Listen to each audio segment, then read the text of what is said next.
IC24 में और मैं हूं आपके साथ शालिनी हाडिया। मध्य प्रदेश में 28 सीटों पर उपचुनाव होने हैं और इसकी सुगबुगाहट और ज़्यादा तेज़ होते नजर आ रही है। 28 सीटों में सबसे दिलचस्प सीट के रूप में धार जिले की बदनावर विधानसभा को माना जा रहा है, क्योंकि कहा जाता है कि यहाँ का हमेशा से जो वर्चस्व रहा है वो जातिगत समीकरण पर आकर टिक जाता है। इस बार भारतीय जनता पार्टी हो या कांग्रेस, दोनों ने ही जातिगत समीकरण को साधने के लिए राजपूत समाज के प्रत्याशी को चयन किया है। तो क्या सोचती है यहाँ की जनता? इस बार किस आधार पर आम जनता वोट डालेगी? क्या सियासी दांवपेच इस दौरान देखने को मिल रहे हैं?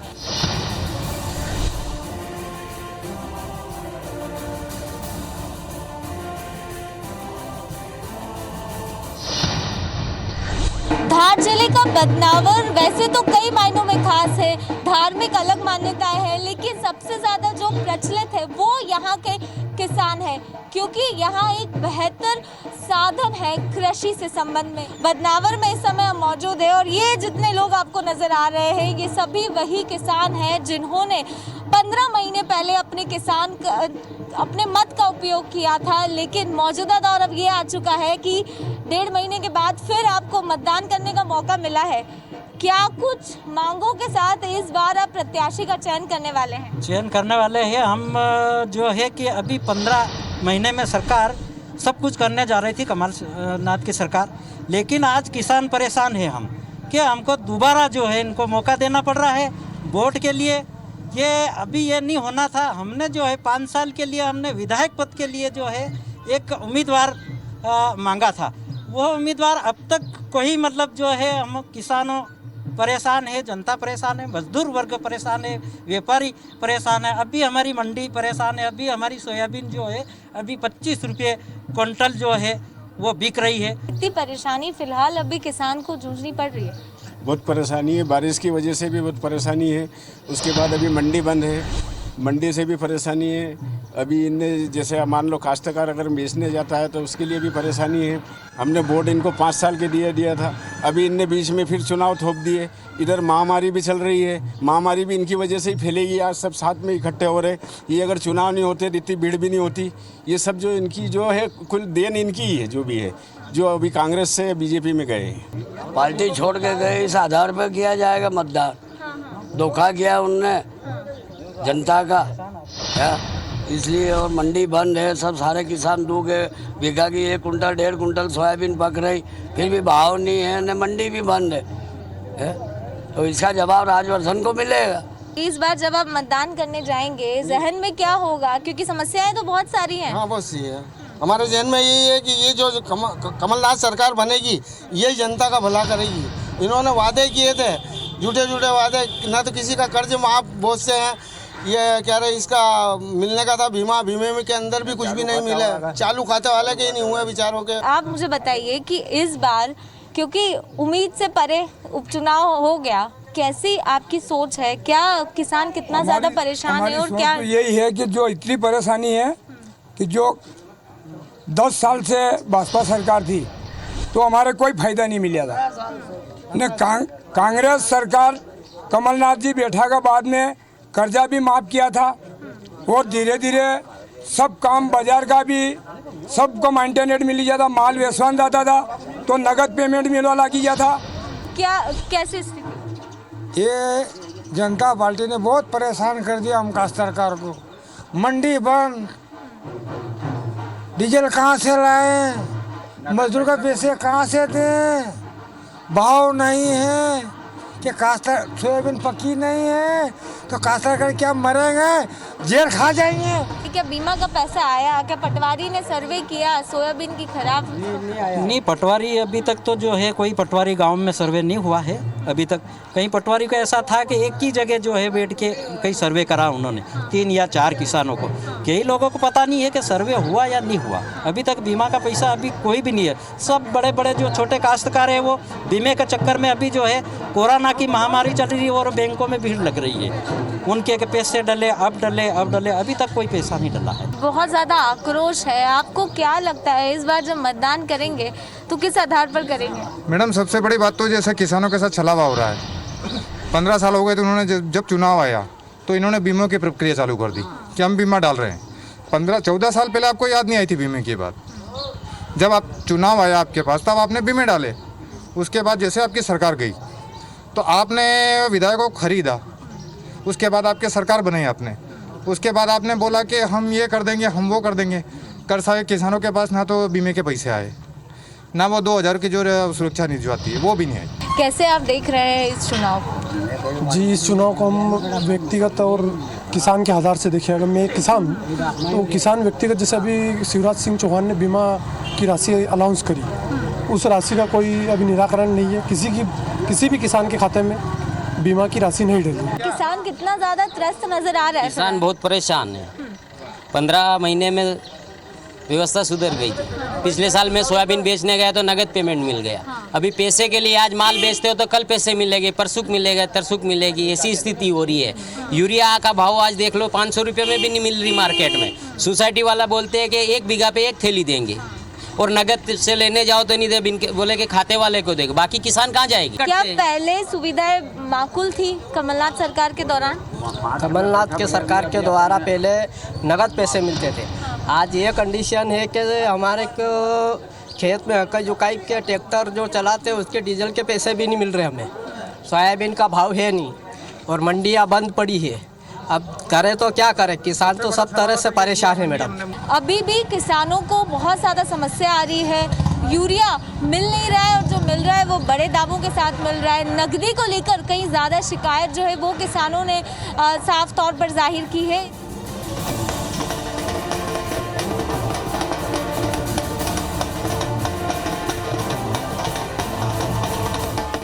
खासतौर पर अगर कांग्रेस की बात की जाए तो किस तरह की तैयारियां हैं और जो कैंडिडेट इस बार कांग्रेस ने उम्मीदवार के तौर पर उतारा है उनकी क्या कुछ सोच है, किस तरह की आप अब इस समय देख रहे हैं? क्योंकि उम्मीद नहीं थी किसी को कि 1.5 साल के भीतर ही उपचुनाव जैसी नौबत आ जाएगी। क्या जनता का मत है और कैसी रणनीति के साथ आप जनसंपर्क में जुटे हुए हैं? हम अभी 15 महीने में चुनाव लाद दिया गया, हमारे जो 22 विधायक कांग्रेस छोड़कर बीजेपी में गए, उसको हमारी चुनौती हमारी जनता देगी। क्योंकि हमारी जनता ने 5 साल के लिए मत दिया था, उस मत को उन्होंने बेचा है या कांग्रेस पार्टी से गद्दारी की है। इसलिए आज की हमारी जो सब जनसंघ बदनावर तहसील की जो जनता है वो मुँह तोड़ जवाब देगी। पटेल जी, कैसा माहौल आपको लग रहा है? क्योंकि आपने बहुत सारी जिम्मेदारी अदा की है इसके पहले। उनके, अगर राजवर्धन सिंह जी की बात करूं तो उनके पिता को चुनाव जिताना हो या उनके, इसमें भी आपने एक बड़ा कैंपेन, एक बड़ी भूमिका निभाई थी। किस तरह से देख रहे हैं इस चुनाव को? फिर मैं इस चुनाव को कोई ज़्यादा तवज्जो नहीं देता हूँ, क्योंकि मेरे साथ पूरी बदनावर तहसील के हम सब बड़े जो भी हमारे सभी समाजजन हैं वो हमारी कांग्रेस पार्टी का समर्थन कर रहे हैं और कांग्रेस के साथ हैं। बदनावर की जनता के लिए कहा जाता है कि यहाँ का जो सबसे ज़्यादा अहम फैसला होता है वो जातिगत समीकरण पर आगे टिकता है हर बार, क्योंकि किसी भी एक पार्टी को कभी नहीं चुना है, हर बार हर पार्टी को मौका दिया है। तो इस बार कैसी स्थिति लग रही है? क्योंकि दोनों ही प्रत्याशी जो है वो राजपूत समाज से है। राजपूत समाज से है, पर जो मतदाता ने जो अपना विचार बनाया है, क्योंकि हमने हर जनता ने 5 साल के लिए उनको मत दिया था और उस मत को उन्होंने बेच दिया, उनको अधिकार को छीन लिया, इसलिए मतदाता सभी नाराज हैं। चेहरा जो है वो फिलहाल मैटर नहीं करेगा। यहाँ एक चेहरा है कांग्रेस के पास, कमलनाथ जी का, और उसी को आगे ले जाया जाएगा। कमलनाथ जी की सरकार को आगे ले जाएंगे। यहाँ की जनता, कमलनाथ जी ने जो हमारे किसानों के हित में जो काम किए थे वो आज भारतीय जनता पार्टी उनको नहीं कर रही। बहुत सारी मूलभूत सुविधाएं जिसका अभाव है, किसान का एक बड़ा वर्चस्व है यहाँ पर, लेकिन वो भी लगातार परेशानी का सामना कर रहा है। जल संकट एक बड़ा मुद्दा है। आपकी क्या प्राथमिकता रहेगी? हमारी प्राथमिकता यह रहेगी कि हमारी कमलनाथ जी की सरकार ने 15 महीने में हमारी बदनावर तहसील को नर्मदा परियोजना के से जोड़ी थी, क्योंकि ये परियोजना 3 चरणों में होना है। एक चरण जो कुक्षी में हमारे कमलनाथ जी ने इसका भूमि पूजन कर दिया था, अब 2 चरण और बाकी हैं। तो हमारे मैनिफेस्टो में हमारे कमलनाथ जी इस नर्मदा की दोनों पेयजल योजना भी हमारी सरकार बनती है तो चालू करके बदनावर तहसील की पेयजल की समस्या पहली प्राथमिकता से निपटाएं। बिल्कुल, तो ज़मीनी नेता है और ये जो सादगी है, शायद यही सादगी कांग्रेस के लिए एक बेहतर विकल्प विकल्प है और यही विकल्प के चलते यहाँ के जो टिकट है वो अभिषेक सिंह से को हटाकर फिर दोबारा जो है वो पटेल साहब की झोली में दी है। अब देखना दिलचस्प होगा कि यहाँ की जंग आखिर जीतता कौन है। आखिर इस बार बदनावर विधानसभा की जनता का किस रुख होने वाला है, किस आधार पर वोटिंग की जाएगी और सबसे खास क्या जातिगत समीकरण इस बार बदनावर की तस्वीर को बदलने में कारगर साबित होगा। इन सभी सवालों के जवाब को जानने के लिए हम बदनावर में मौजूद हैं। सबसे पहले हमारे साथ ये जो नज़ारे आप देख रहे हैं, बीजेपी और कांग्रेस के बहुत सारे नेता हमारे साथ जुड़े हैं और इनसे समझने की कोशिश करते हैं कि आखिर क्या कुछ दाव है और किस आधार पर इस बार जो नेता है वो क्या कुछ सोचते हैं। तो सबसे पहले मैं भारतीय जनता पार्टी के पास ही आती हूँ। मौजूदा दौर में सरकार भी इनकी है, किस तरह से देखते हैं? यहाँ का बहुत ज़्यादा दिलचस्प कहा जा रहा है, मंत्री की प्रतिष्ठा ही यहाँ पर दाव पर है। चुनाव मंत्री जी की प्रतिष्ठा का सवाल नहीं है, मध्य प्रदेश की अस्मिता का सवाल है और बदनावर विधानसभा के विकास के मुद्दे पर हम चुनाव लड़ रहे हैं। इसमें भारतीय जनता पार्टी पूरी तरह से समर्पण भाव से पिछले 6 महीने से लगातार कार्यकर्ताओं के बीच जा रही है, मतदाताओं के बीच जा रही है। हमारे जो उम्मीदवार हैं राजवर्धन सिंह दत्तीगांव, वे बेहद लोकप्रिय उम्मीदवार हैं और जनता उन्हें तहे दिल से पसंद करती है। हम लाखों मतों से ये चुनाव जीतने वाले हैं। अच्छा, देखिए दावे ज़रूर पेश हो गए हैं, लेकिन जिस मंत्री का जिक्र हो रहा है वो एक समय में कांग्रेस में ही थे। उनकी जो पहचान बनी, उनका जो अस्तित्व बना वो कांग्रेस से बना, हालांकि अब बीजेपी में शामिल हो गए हैं। किस तरह से देख रहे हैं, क्या ये फैक्टर असर कराएगी, क्या कांग्रेस आम जनता को रियलाइज़ कराएगी? निश्चित तौर पर जनता में तो यही आक्रोश है अभी भी। उन्होंने जो कार्य किया है उसके लिए चुनाव मैदान में वही मुख्य मुद्दा है और ज़रूर निश्चित तौर पर ये बहुत असर करेगा और कांग्रेस विजयी होगी। अच्छा, आपके कैंडिडेट के बारे में बताइए, किस तरह से पटेल साहब को आपने मैदान में उतारा है, कितना ज़्यादा प्रभाव डालने की कोशिश करेंगे? एक तो बहुत पुराने अनुभवी नेता हैं और राजवर्धन सिंह जी के साथ में काफ़ी 25 साल 30 साल से वो साथ में ही रहे हैं और पहचान के मोहताज नहीं है और क्षेत्र में काफ़ी अच्छी पहचान है उनकी। सबसे खास क्योंकि धार जिले के बदनावर सीट के लिए हमेशा से कहा जाता है कि यहाँ पर जातिगत समीकरण बहुत ज़्यादा मायने रखता है और अगर मैं बात करूँ तो आदिवासी बेल्ट बहुत ज़्यादा ज़रूरी है। साथ ही साथ दोनों कैंडिडेट जो है वो राजपूत समाज से हैं। हालांकि पाटीदार को भी हम अंडर एस्टिमेट नहीं कर सकते क्योंकि अगर उन्होंने ज़रा सा भी आगे पीछे किया तो खतरा हो सकता है बीजेपी को। मैडम, ये तो चुनाव आप मीडिया वालों ने बना दिया है राजनीति का जातिगत। यहाँ से 1980 में विधायक रघुनाथ सिंह माथुर जीते हैं जिनके मात्र 50 वोट थे उनकी जाति के। फिर डॉक्टर गोवर्धन लाल शर्मा 3 बार जीते हैं, वो ब्राह्मण समाज से थे। ये तो जो मास्ट लाइन के नेता नहीं, उन्होंने अपनी जातियों को उपयोग किया है, वरना बदनावर में जातिवाद है ही नहीं। हेमराज भाई जीते, माथुर साहब जीते, दत्तीगांव निर्दलीय लड़े फिर जीते, कांग्रेस से जीते, ऐसा कुछ है ही नहीं। इनके जो उम्मीदवार थे 16 उम्मीदवार थे और 16 उम्मीदवार में एक नए लड़के को टिकट दे दिया युवा को। क्या आपको लगता है कि ये 16 प्रत्याशी बोल रहे हैं, उनके यहाँ भी तो लंबी फहरिस्त है, कैसे देख? ख्वाब देखना कोई बड़ी बात नहीं और ख्वाब देखना चाहिए। भारतीय जनता पार्टी ने जो लोकतंत्र की हत्या की, बदनावर की जनता उसका हिसाब पूरा करेगी। जो बदनावर की जनता ने कल कांग्रेस के प्रत्याशी कमल सिंह पटेल को अपना समर्थन दिया है, उसके एवज में देख के भारतीय जनता पार्टी की जड़ें हिल चुकी है। मैडम, मैं बता देना चाहूँगा आपको कि जो कह रहे कि 16 उम्मीदवार, कांग्रेस पूरी तरह एकजुट है। किस तरह से देखती है? देखिए मैडम, कोई भी चुनाव होता है तो वो विकास के मुद्दों पे लड़ा जाता है और कांग्रेस के पास सिर्फ राजवर्धन सिंह के नाम लेने के अलावा कोई दूसरा मुद्दा ही नहीं है। इस पूरी विधानसभा में सिर्फ राजवर्धन सिंह। और आप अच्छी तरह समझते हो, चुनाव जो होता है विकास के मुद्दों पे लड़ा जाता है। हमारे क्षेत्र के लोकप्रिय विधायक 2003, 8 और 18 में विजयी हुए हैं। उनके कार्य इस क्षेत्र में करोड़ों के विकास कार्य उन्होंने कराए हैं। अभी 2200 करोड़ रुपए की बदनावर विधानसभा में उन्होंने सौगात दी है, जिसमें नर्मदा प्रोजेक्ट सबसे बड़ा प्रोजेक्ट लेके आए हैं माननीय शिवराज जी के। उन्होंने कोटेश्वर में इसका शिलान्यास किया है। तो विकास के मुद्दों पे चुनाव लड़ा जा रहा है और भारतीय जनता पार्टी, जैसा कि मोदी जी का नारा है सबका विकास, सबका साथ, सबका विकास, हम उसी बेस पे बदनावर में विधानसभा में चुनाव लड़ने जा रहे हैं। एंड मूवमेंट पे एकदम से टिकट का पलटना और उसके बाद बाकी लोगों का साथ में आके काम करना, पटेल साहब के बाद किस तरह से दिखा रहे? मेरे काबिल दोस्त ने जो बोला 16 उम्मीदवारों ने लिखित में दिया, बराबर मैं उनकी बात का समर्थन करता हूँ, नकारा नहीं बोल रहा हूँ, मगर बदनावर विधानसभा क्षेत्र के कार्यकर्ता और संगठन का टिकट है कमल सिंह पटेल, ना कि किसी व्यक्ति विशेष का। जो कांग्रेस के कार्यकर्ता रीढ़ की हड्डी होते हैं, जो कांग्रेस का कार्यकर्ता, आज कमल सिंह पटेल चुनाव नहीं लड़ रहा, कांग्रेस का हर कार्यकर्ता चुनाव लड़ रहा है, क्योंकि कमलनाथ जी ने कांग्रेस के कार्यकर्ताओं की पसंद का टिकट दिया है। बताइए, इसका जवाब बहुत ज़्यादा ज़रूरी है। ये साबित क्यों नहीं कर पा रहे कि खरीद फरोख्त हुई है? अगर ये बोल रहे हैं कि हमने इतना विकास किया, इतना किया है, तो कमलनाथ जी ने तो ट्रांसफर का धंधा चलाया, रोज किसी अधिकारी को उठा के यहाँ से वहाँ, वहाँ से यहाँ, इन्होंने ये धंधे चलाए। बताइए मुझे कि क्या वाकई काम हुआ है? क्या सरकार जब बीजेपी की बनी दोबारा, तो क्या वाकई काम हुआ है? क्या कोई काम? मैडम सुनिए, उन्होंने सबसे पहले बैठते ही बिजली के बिल माफ करने की घोषणा की। आज तक वो बिल माफ नहीं हुए, 400 रुपये से अधिक का बिल माफ नहीं हुआ। घोषणा की, यही झूठ साफ नजर आ रहा है।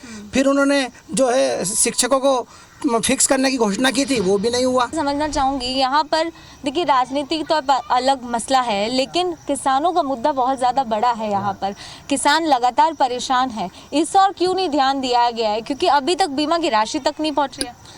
मैं हमसे पूछ रहा हूँ, 18 महीने 2018 के चुनाव में खोखले वचन पत्र और 17 तरह के झूठ बोले इन्होंने कि किसान की कर्ज माफी करेंगे, सर्टिफिकेट हाथ में पकड़ा दिया, कहाँ है पैसे? सवाल कर रहे हैं, जो वचन पत्र के वादे थे वो पूरे नहीं किए, मजबूरन ये हालात बने हैं, क्या वाकई? मैं चयनी शिक्षक हूँ और मेरा दोनों सरकार से एक मतलब सवाल है।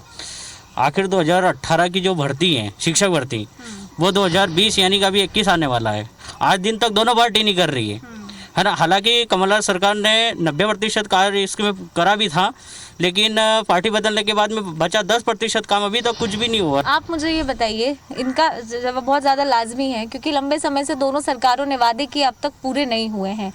इसके अलावा अगर समझें तो आपको क्या लगता है कि कैसी स्थिति है और इस बार जनता का रुख कैसा रहने वाला? मेरे पड़ोसी एक टीचर है, इन्होंने एक सवाल दोनों सरकार से किया। 15 साल शिवराज की सरकार थी मध्य प्रदेश के अंदर, इनके साथ लॉलीपॉप दिया गया। कमलनाथ सरकार आई, कमलनाथ ने भी वो वादा किया। कमलनाथ जी को 15 महीने मिले, 3 महीने आचार संहिता में चले गए, 12 महीने के अंदर 90% ये खुद स्वीकार रहे कि हमारा काम हुआ। सीधे उन्होंने कहा है कि नहीं हो पाएगा, क्योंकि अगर देखा जाए तो उस हिसाब से, क्योंकि उम्र के हिसाब से लिहाज से देखें, वो कैंपेन में शामिल होते थे, उनके पिता को भी उन्होंने चुनाव जिताया है, अब बेटे के साथ ही उनका सीधा। ये एक बेबुनियाद आरोप है। इस प्रकार से कोई आंकड़ा नहीं होता कि 71,000 वोट लेकर नहीं आई। हम बोल रहे हैं कि भारतीय जनता पार्टी के उम्मीदवार बहुत लोकप्रिय हैं, क्षेत्र में उनकी एक अलग छवि है, और भारतीय जनता पार्टी का एक एक कार्यकर्ता मतदाताओं से रूबरू हो रहा है, और हम हजारों मतों से जीतेंगे। ये आरोप हमारे मित्र पूर्व नगर पालिका अध्यक्ष टल्ला जी का बेबुनियाद है। इस प्रकार के कोई आंकड़े राजनीति में बच्चे का खेल नहीं कि आपने 71,000 वोट क्रॉस नहीं करेंगे। ये बात में मुझे कुछ वो नहीं लग रहा। मैं मेरे अतिथि शिक्षक के, चयनी शिक्षक के बारे में, पार्टी आपके बारे में विचार कर रही है, और हम भी हमारे मंत्री जी से इस बारे में चर्चा करके आपका सम्मानजनक हल निकालने का पूरा प्रयास करेंगे। काउंटर ले लेते हैं जी, बताइए। मेरा ये कहना है कि बदनावर विधानसभा किसी भी भाजपा या कांग्रेस के लिए काम नहीं करती है। अभी चूंकि बदनावर विधानसभा के अंतर्गत विकास की बात को लेके माननीय राजवर्धन सिंह दत्तीगांव भाजपा में शामिल हुए हैं, और विकास है, बदनावर का विकास चाहिए, चाहे कांग्रेस हो चाहे भाजपा हो, उससे कोई लेना देना नहीं है। बदनावर के विकास के लिए चूंकि कांग्रेस की जो नीतियाँ थी, राजवर्धन सिंह दत्तीगांव को नो डाउट 40,000 से जिताया था कांग्रेस ने, लेकिन क्या किया कांग्रेस ने? एक काम नहीं करवाया उनके कहने से। हर कोई यही कहता है कि वो जो 22 विधायक थे, वो 22 विधायक थे। मुद्दे के बाद विकास नहीं है, मुद्दे की बात मंत्री पद एक लालच था, पावर था कि पावर ये मुझे मिले, वो लालच मंत्री पद की वजह से। लेकिन 41,000 मत से कांग्रेस ने जिताया था, भाजपा ने नहीं जिताया था, भाजपा ने जिताया था। मैडम विकास की बात अगर कर रहे हैं तो 120 सड़कें जो है वो कमलनाथ सरकार में मंजूर हुई है, ना कि ये भाजपा। ऐसी मतलब भंवर सिंह शेखावत जी, इसके पूर्व भंवर सिंह शेखावत जी विधायक रहे बदनावर के, सबसे ज्यादा कार्य, सबसे ज्यादा विकास कार्य शेखावत जी कार्यकाल में हुआ, शिवराज सिंह जी की सरकार में हुआ, तो ये अभी मंजूर हुई। ये चुनाव को क्या ऐसा देखा जाए कि 15 साल वर्सेस 15 महीने का देखा? एक सेकंड, नर्मदा परियोजना कब से लागू हुई है, कब से स्वीकृत हुई है? कमलनाथ जी को कमलनाथ जी को समय नहीं है, कमलनाथ जी को समय नोट बरोध से संबंध नहीं है। नोट बरोधना है, एक सेकंड मेरी बात सुन, नोट बरोधना है। दिग्विजय सिंह जी, कमलनाथ जी ने क्या किया? 2018 सरकार बनने के बाद आज तक परियोजना का शुभारंभ नहीं कर पाए। 1 महीने में भूमि पूजन करने वाले थे, जगह देखने के लिए भी आ गए थे, लेकिन कुछ नहीं हुआ, सिर्फ घोषणा ही रह गई। वो केवल घोषणावीर मंत्री बता रहे हैं। अब आचार संहिता लग चुकी है, आचार संहिता लगी, आचार संहिता लग चुकी है, अब इनको कौन समझाए चीज? आचार संहिता लगी और जितना विकास मध्य प्रदेश के किसी भी विधानसभा में नहीं हुआ, इतना बदनावर के इतिहास में राजवर्धन दत्ती गांव के नेतृत्व माननीय यशस्वी मुख्यमंत्री शिवराज सिंह जी चौहान के नेतृत्व में होगा। बदनावर की जनता नर्मदा का जल चाहती है, बदनावर की जनता फूड प्रोसेसिंग पार्क चाहती है, बदनावर की जनता उद्योग चाहती है, युवा रोजगार चाहता है, कॉलेज भी खुले हैं, कानून में भी खुला है, बिडवाल में भी हुआ। कमलनाथ जी पिछले 11 महीनों में सरकार रही इनकी, वल्लभ भवन और बंगले पे सीएम हाउस, वल्लभ भवन और सीएम हाउस के अलावा वो क्षेत्र में बाढ़ आई, ना बाढ़ का दौरा करने पहुंचे, ना कहीं किसी जगह पहुंचे। माननीय मंत्री जी पिछले 11 महीनों से उनसे समय मांग रहे थे, आप समय मांग रहे थे माननीय मंत्री जी उनसे मिलने के लिए, वो एक बार उन्होंने समय नहीं दिया मिलने के लिए। उपचुनाव में क्या मुद्दे रहेंगे? कांग्रेस का कहना है कि वो व्यक्ति धोखा देके चला गया, भाजपा का कहना है कि वो व्यक्ति ने आपके साथ धोखा किया, हमारे साथ नहीं। मेरा ये कहना है कि बदनावर का विकास ऐसा होना चाहिए जो मध्य प्रदेश के पटल पर सर्वोपरि दिखे। बहुत सारी है, एक जाते जाते हम एक मुद्दा लेंगे। सर आप मुझे बताइए कि कितने चांसेस लग रहे हैं कमलनाथ जी के वापस मुख्यमंत्री बनने के, और बदनावर सीट क्या वाकई नैया पार लगा पाएगी? बिल्कुल, कमल सिंह जी पटेल यहाँ से विधायक बनेंगे और मध्य प्रदेश के कमलनाथ वापस सीएम बनेंगे, क्योंकि विकास बहाना है, विकास और भ्रष्टाचार मुक्त प्रदेश चाहते हैं, विकास और भ्रष्टाचार। उद्योग मंत्री बने रहेंगे या नहीं बनेंगे? बिल्कुल बने रहेंगे, 100% उद्योग मंत्री बने रहेंगे। मेरा ये कहना है कि विकास करना है। यदि बदनावर शिक्षित विधानसभा है और विकास चाहती है, कांग्रेस सिर्फ गुमराह करना चाहती है और कुछ नहीं है। कांग्रेस गुमराह करना चाहती है और एक